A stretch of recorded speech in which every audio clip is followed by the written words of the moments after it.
Greetings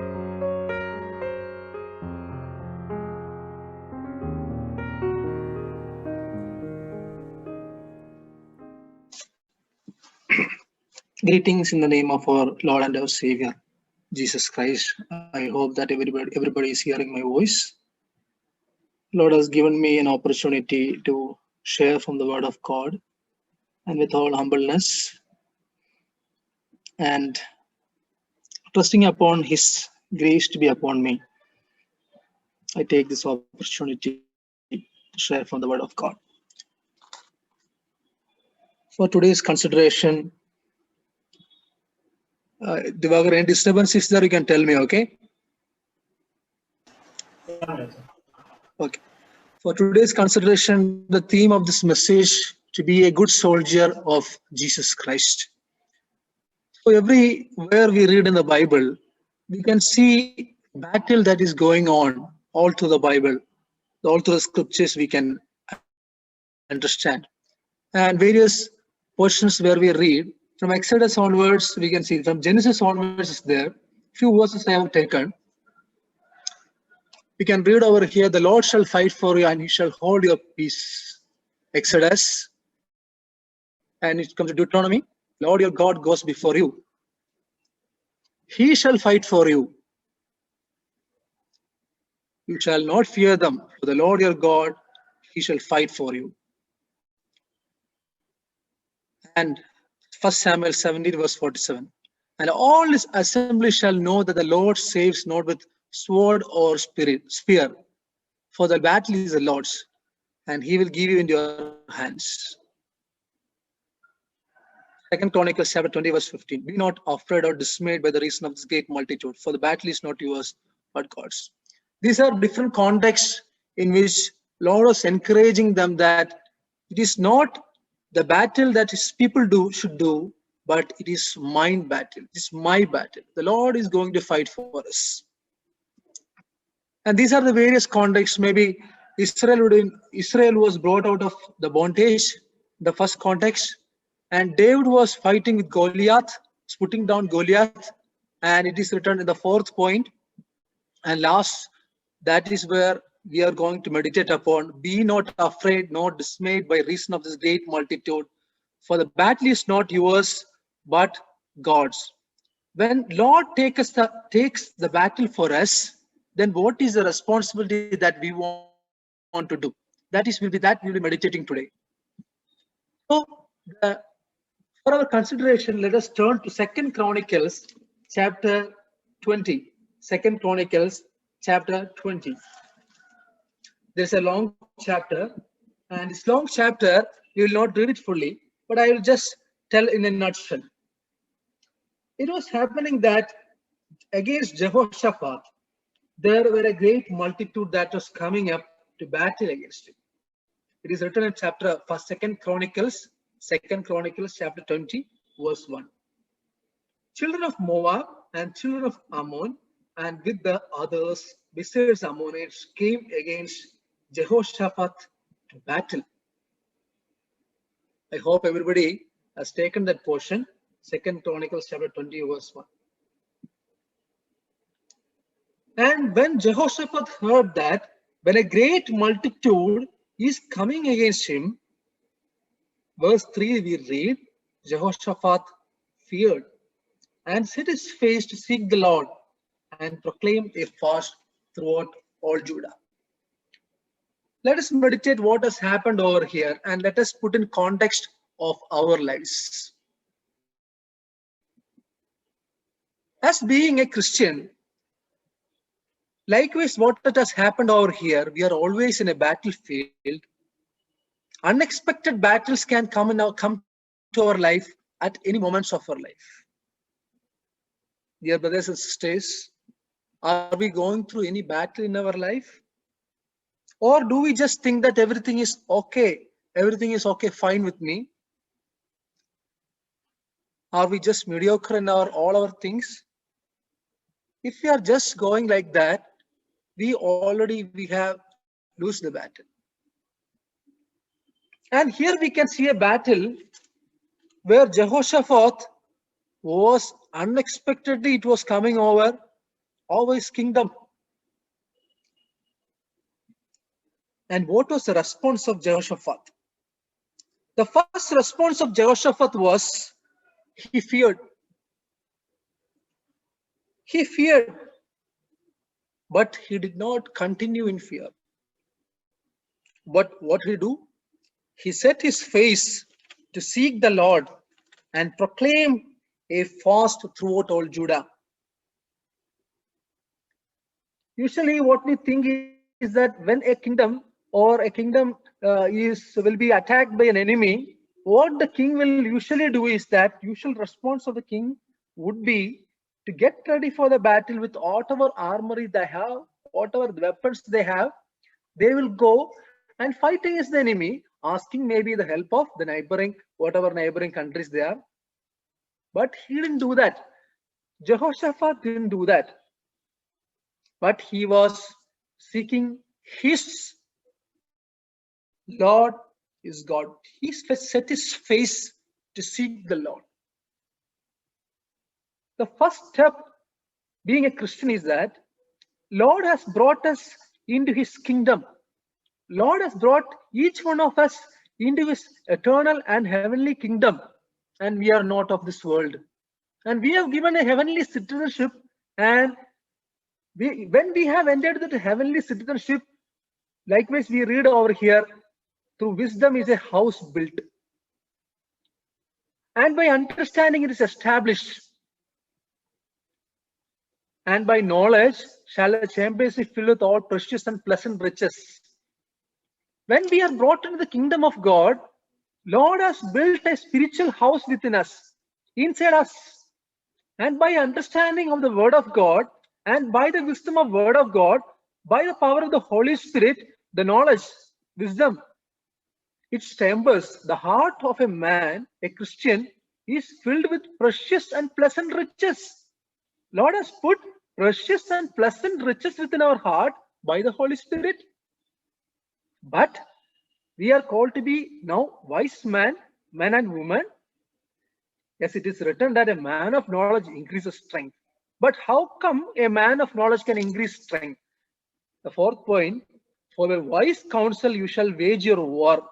That means a man that is brought to the kingdom, the heavenly kingdom, he should wage a war.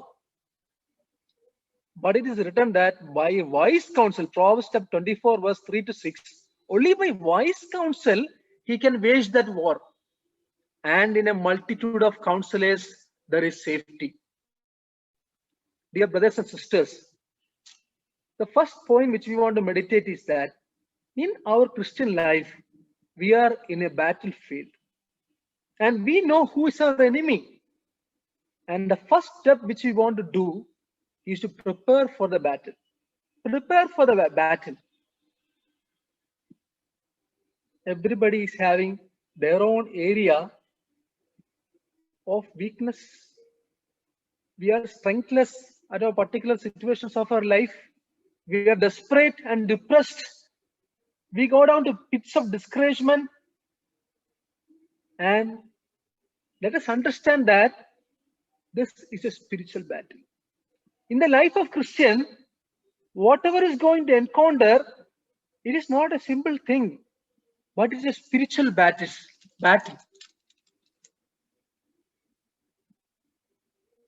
But by wise counsel only, this spiritual war can be won.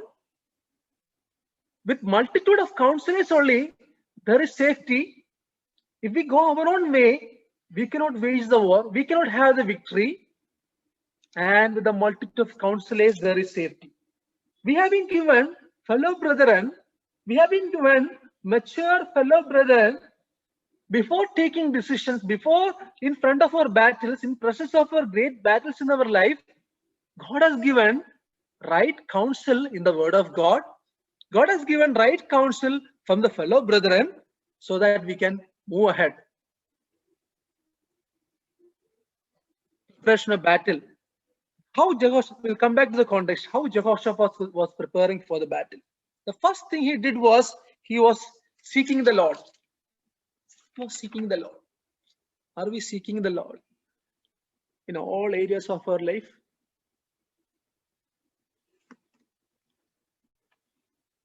We have our own area of weakness where we are prone to fall. Intimate and sweet relationship with our Heavenly Father keeps us moving forward. And right counsel in the Church of God, as already I've told you. And if we are not prepared for the battle, already we have failed. Already we have failed. So this man was rightly, what he was wanted to do, he was rightly doing. He was facing a difficult situation. At that difficult situation, he was seeking the Lord. And he did another thing. In verse 4, we read, he gathered all Judah together. He gathered all Judah together. And second thing, strategy for war. He was preparing a strategy. He was making a strategy how to battle, how to win this battle. The first thing he did was he gathered all together to ask help of the Lord. And one more thing he did, he proclaimed a fast throughout all Judah. The entire concentration of the whole nation was to seek the Lord. Their concentration was not on the war. Their concentration, their eyes, they put on to seek the Lord. There are many portions we can understand where we read, like in Ephesians, who is our greatest enemy? Devil. Devil is the greatest enemy. He has his own wiles, he has his own strategies. The enemy is having his own strategies, like we read in Ephesians chapter 6, verse 11. We want to stand against the wiles of the devil. And another portion, 2 Corinthians chapter 2, verse 11, lest Satan should get an advantage of us, for we are not ignorant of his devices. That means Satan has his own devices, his own strategies to fight against each individual, each Christian. He has different strategies. Lord has told us we should not be ignorant of his strategies. Jehoshaphat was preparing a strategy. He was preparing a strategy to stand against the enemy. The strategy was, he stood, verse 5, he stood in the congregation of Judah and Jerusalem in the house of the Lord. He stood in the house of the Lord. First thing he did. As born again believers, when we have a spiritual battle, when we understand there is something that is going around in our life, there is some problem, there is some spiritual issues, we are going through terrible times. First thing, check whether we are in the will of God. And we should stand always in the will of God every moment of our life. Second thing, he started praying. Verse 6. Oh Lord God of our fathers, I think all are with me. Chapter 20, verse 6. Oh Lord God of our fathers, are not you God in heaven? And rule you not over all the kingdoms of nations? And in your hand is there not power and might, so that none is able to withstand you. And verse 7 we read, he's going back to history. He's going back to history and he's taking the name of Abraham. He's telling that, did you not give to the descendants of Abraham your friend forever? Did you, verse 9, did you if when evil comes upon us as a sword judgment of pestilence or famine, we stand before this house and in your presence and cry unto you in our affliction, then you will hear and help. He was taking back, he was going back in the history how Lord was good with his forefathers. As being children of God, it is not just asking or just having a prayer for help, but Jehoshaphat was reminding his God how God did for his forefathers. As being children of God, our prayer to win the spiritual warfare, when it is based on the promises of God, we can go forward in our Christian life. The promises of God are a solid rock on which we can stand and where we can claim that, Lord, you are a God who does good for me. And moving again, accepting inability.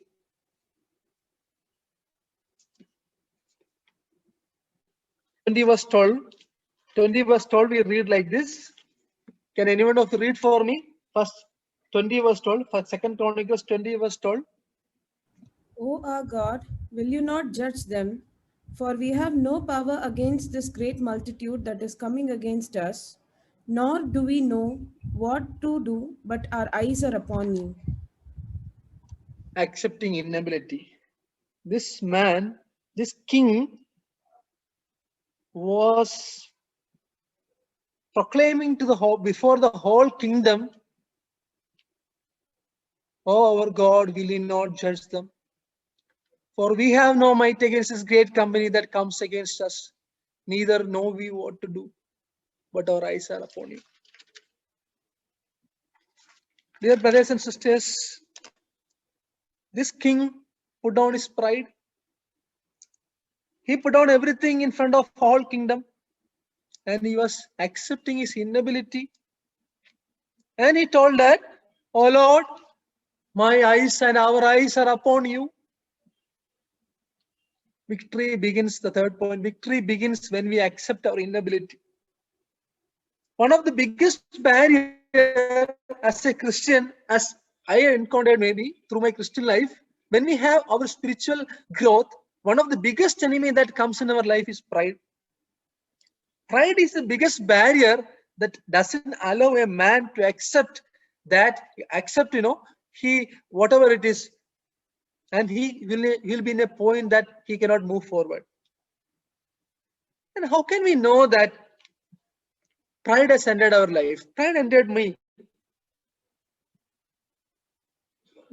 When I was thinking upon that, I got this thing to my heart. If anybody, to a Christian, to a born again believer, a believer, if anybody is showing some mistakes, especially when those are inferior to you, when somebody elder to you tells you, okay, we will hear. When somebody who is inferior or younger to us, when they tell something to us, our mistakes, if we don't accept that, or if we become resentful to that person, if we doesn't accept his words, or brother or sister, I saw this thing in your life that is not pleasing. That is stumbling block. You want to correct this. Then if you are not ready to accept that mistake, that means that pride is tickling inside our heart, at least in a small amount. And another thing is that this person cannot be teachable. He is not in a position to be taught. Dear brothers and sisters, let us consider our heart. Did at any point of our life pride took over our heart? Are we ready to change? If my fellow brethren ask me that there is something in my life to be changed, are we ready to change? And this man, Jehoshaphat, accepted his inability. And then they started working towards the goal. Then they started working towards the goal. And moving forward fast, step 3, the point 3, Lord was approving to this war. Lord was approving to this war. Verse 6, verse 17. Can anybody read for me? Verse 17. You will not need to fight in this battle. Position yourselves, stand still, and see the salvation of the Lord who is with you, O Judah and Jerusalem. Do not fear or be dismayed. Tomorrow go out against them, for the Lord is with you. Yes, the approval was received from the Lord. When we have the approval of our Lord, when our Lord sees our cry, that battle is handed over to the hands of the Lord. And this man, one prophet was telling, the Spirit of the Lord in the midst of congregation was telling the same thing. The battle is not yours, but God's. That spiritual battle. It is not all materialistic in our life we should consider.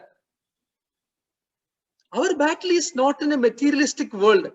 It is not to get something to be passed or not to get some good marks or whatever it is that is rather materialistic, but whatever it is spiritual, our battle is a spiritual battle. Because Satan and his troops are against us with his well-defined strategies. He attacks our weakest areas, not our strong areas.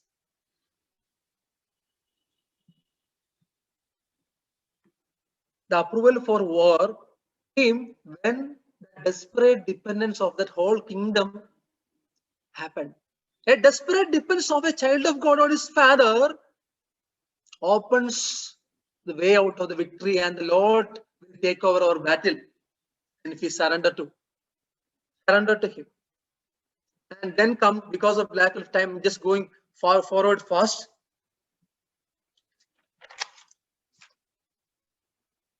War. Again, the war came. War came.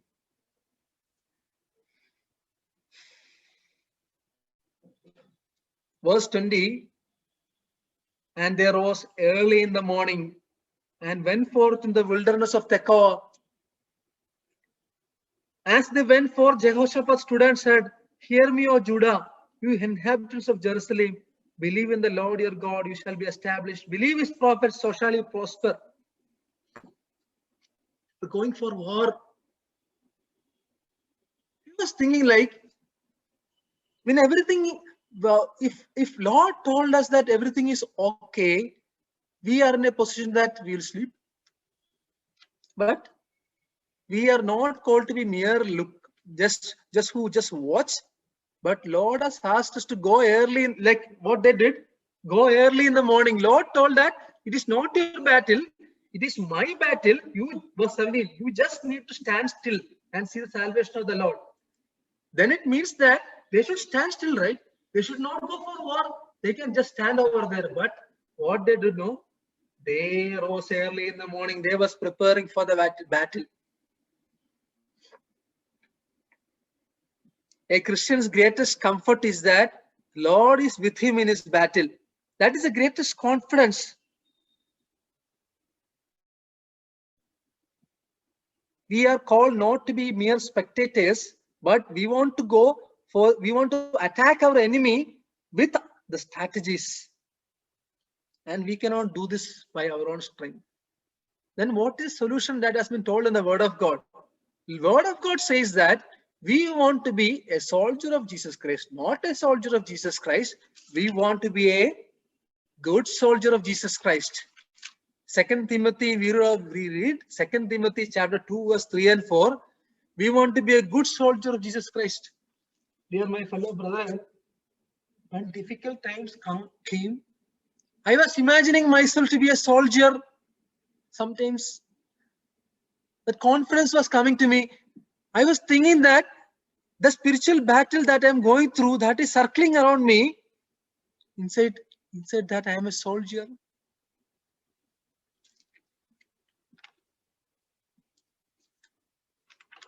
God has called us to be not a soldier of Jesus Christ, but a good soldier of Jesus Christ.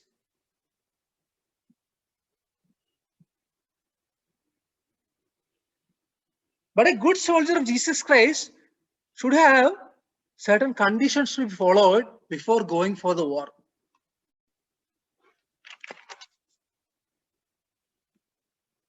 We have been inducted, we have been born again into his kingdom. God is giving us training, suffering, temptations, and trials. We are in the battlefield. The key thing is that wholehearted obedience is the key to victory. Wholeheartedly obey. A good soldier will risk his life for his country.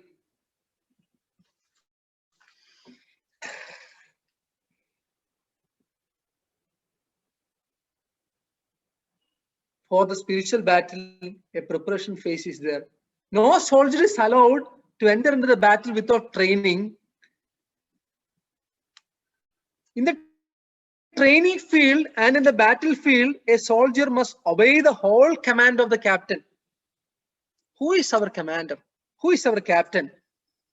Holy Spirit is our captain. If a Christian doesn't hear the voice of his captain early morning, like what they did in the early morning. They did early morning, they woke up and they prepared for the war and they are going to meet their enemy. Early morning, if he doesn't hear the voice of the Holy Spirit in his heart, we are disqualified to be victorious in that day. We already lost the battle. Satan can attack us at any time.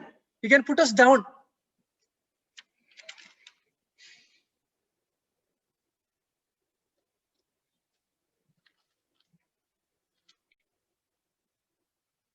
And one of another greatest weapon of enemy is discouragement. Is discouragement. And what this people was doing in verse 22, it is one of something which we can follow. The enemy is having his own strategy to put a Christian down to discouragement. And verse 21, can anybody read verse 21? And when he had consulted with the people, he appointed those who should sing to the Lord and who should praise the beauty of holiness as they went out before the army and were saying, Praise the Lord, for his mercy endures forever. And then verse 22. Now, when they began to sing and to praise, the Lord set ambushes against the people of Ammon, Moab, and Mount Seir, who had come against Judah, and they were defeated.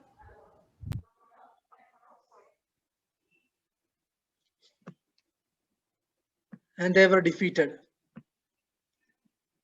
And what it is written over here is that a spiritual principle which we can adopt. Our enemy is having a strategy to put a Christian to be in discouragement. And what it has happened over here is that an army ever going for a battle, ever an army gone to battle with singers before them? Jehoshaphat appointed singers to the Lord that they should praise the beauty of his holiness, and they went out before the army. And what it has happened now, very funny thing, when they began to sing and to praise, the Lord set ambushes against the children of Ammon, Moab, and Mount Seir, who were come against Judah, and they were defeated. They did not do anything. Dear my friends, the attack of Satan against us to put us in depression and in discouragement, the solution to that is told over here. When we begin to sing and to praise God for what He has done in His life, our enemy will be lost. All that spiritual battles that comes against us will be cancelled, and they will be defeated. Have you ever gone through discouragement? In this fast-moving world, which is outcome-based, discouragement is a key weapon of the enemy. He will come to tear, kill, and destroy, and he will put us down. And all the world is going through this terrible phase of discouragement. When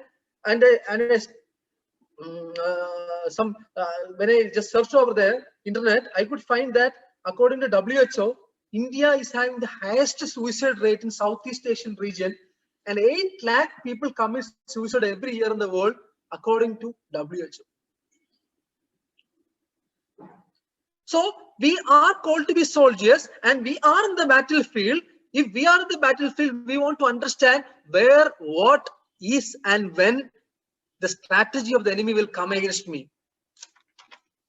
I could identify that if you are a born-again believer, and if you are just careless, if you are just slack in all those things, we will not be concerned. Already I have told, already we lost.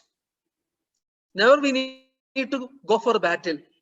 I could understand that, and I could tell that the area which we are weak before being born again, the area which we fall before being born again, the same area Satan will come and attack us. I have heard that drug addicts and drunkards, when they go before the toddy shop, when they go before the bar, they will have a tendency to go and slightly enter and finally they will go inside. A person in a bad company, he'll get into temptations. A person who has been getting into the whole thing of or the worst things of the internet, and when he's surfing to the internet, we'll have the temptation to get into that. Satan attacks the weakest part of our life, not our strongest part. So, dear brothers and sisters, are we going through the spiritual battle? Are we identifying that this is a spiritual battle? If we don't identify that, let's identify that. In the life of a Christian, if you are going through some phase of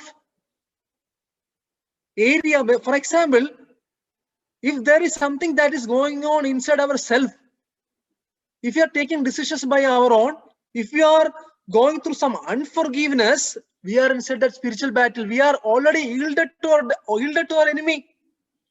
The slightest case of unforgiveness that Paul was telling, that you should be knowing of his devices. He was telling to Corinthians, you should not be ignorant of his devices. If we allow a slightest part for devil to enter in our life, what will happen is that devil will take us over. Devil will take us over. And many people, many strong men of God, they have failed, and myself and you, everybody can fail if we allow a single inch for Satan, devil to enter in our life. So let us, today morning, already it is going to be 30 minutes. I will just try to conclude. What should be we doing when we are in the war? We are in a warfare against spiritual wickedness. We are in a warfare against the flesh and the world. We want to be in the warfare for purity in our lives and against temptation. This spiritual battle, Lord has already won for us. And obedience is a key thing for the victory. And what are all the things we should be doing? There is none other than that we should be wearing the armor of God. Like we see in this picture, this armor should be, a soldier should wear this armor. We should identify that we are in the battlefield. This soldier should keep away from all worldly entangles, that he may please him who has chosen to be a soldier. And in spiritual warfare, prayer is that weapon that can withstand us to know the strategies of our opposite party. And soldier, second thing, a soldier can be identified by his dress, all armor of God. If one part of his armor is missing, just think what will be his situation. One part, if his sword is not there, what will be his situation? Our great man of God, David, what happened in his life is that he kept away from war and he fell. Always war mode should be on in the life of a Christian. And he should be ready to risk his life. He should be ready to risk his life. A soldier is ready to risk his life for the country. Likewise, are we ready to risk our lives for our Savior, for the kingdom?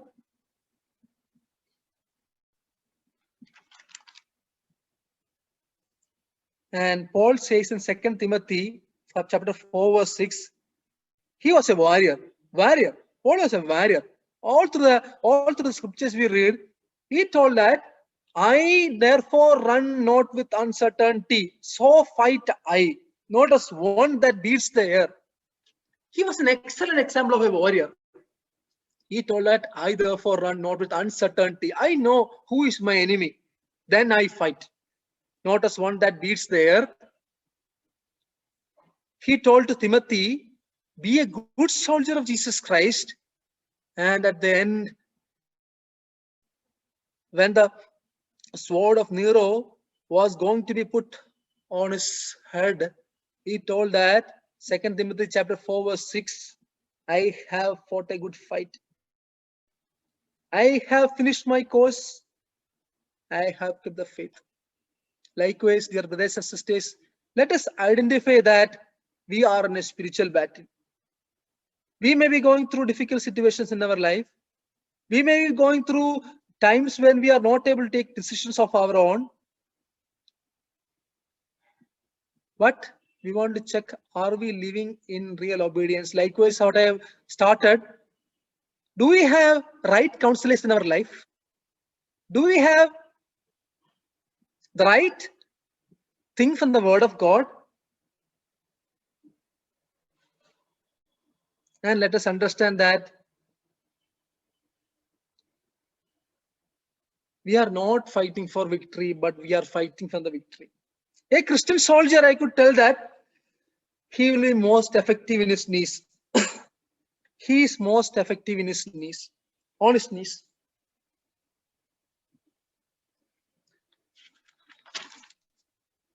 Let us understand this. Let us think upon this. Let us not put down this message, because I was thinking that the things that comes against me, being a child of God, I did not identify the spiritual wickedness that happens. But Paul told in Ephesians that you are not fighting against flesh and blood. You are not fighting against flesh and blood, but against principalities. Against principalities, against powers, against rulers of the darkness of the world, against spiritual wickedness in heavenly places. Have we identified that? Have we identified that? If we have not identified that, then already I told we have lost. Victory is not ours. Like what we took from the portion of that Second Chronicles, how they got victory, how that battle was won. When the battle of our life, whatever it may be, when we give it to the hands of the Lord, when we surrender, when we show our inability, Lord takes over our battle. And Lord will fight for us. And we are called to be a good soldier of Jesus Christ. And this morning, let us not reject this message. Let us not think that this message is not for me.